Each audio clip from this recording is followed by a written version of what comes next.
Nasib 5 oknum anggota TNI AL yang mabuk dan aniaya guru di Talaut, kini ditahan dan diperiksa POM AL. Sebanyak 5 anggota TNI Angkatan Laut, AL, menganiaya guru SMK di Melongwane, Talaut, Sulawesi Utara. Kini, para prajurit TNI ini tengah menjalani sidang terkait tindakan anarkis itu.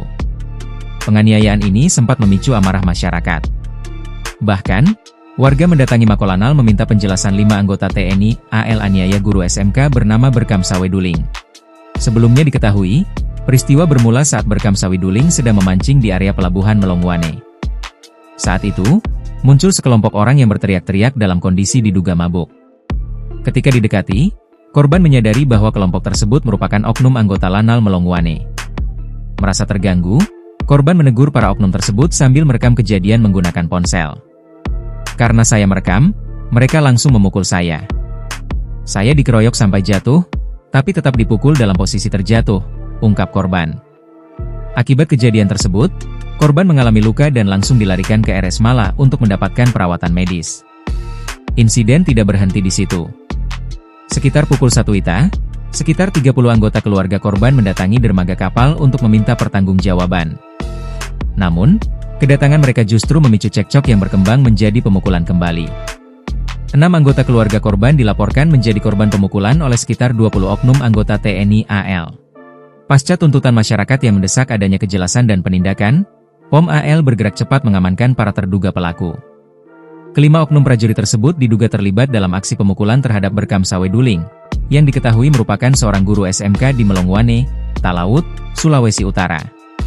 Identitas para terduga pelaku pun terungkap, yakni Trisma, Nikote, Idil, Mario, serta satu orang lainnya berinisial M.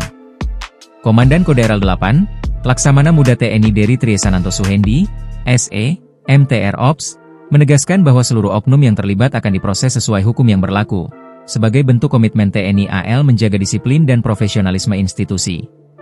Atas nama pemimpin TNI AL, kami tidak mentolerir segala bentuk tindakan tidak terpuji dan melanggar hukum yang dilakukan oleh anggota TNI AL, tegas dia. Saat ini, oknum-oknum TNI AL yang terlibat langsung dengan kejadian ini, sedang menjalani pemeriksaan intensif oleh Polisi Militer TNI Angkatan Laut dan akan diproses sesuai hukum yang berlaku.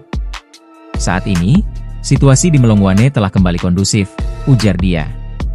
Ungkap dia, pihak Lanal Melongwane sendiri telah menyerahkan bantuan pengobatan dan tali asih kepada korban.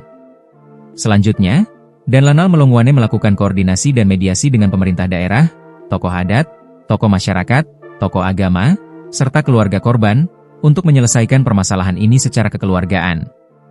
Namun proses hukum tetap berlanjut, kata dia. Dirinya mengimbau masyarakat di Kabupaten Kepulauan Talaut untuk tetap tenang. Download Tribun X sekarang, menghadirkan lokal menjadi Indonesia.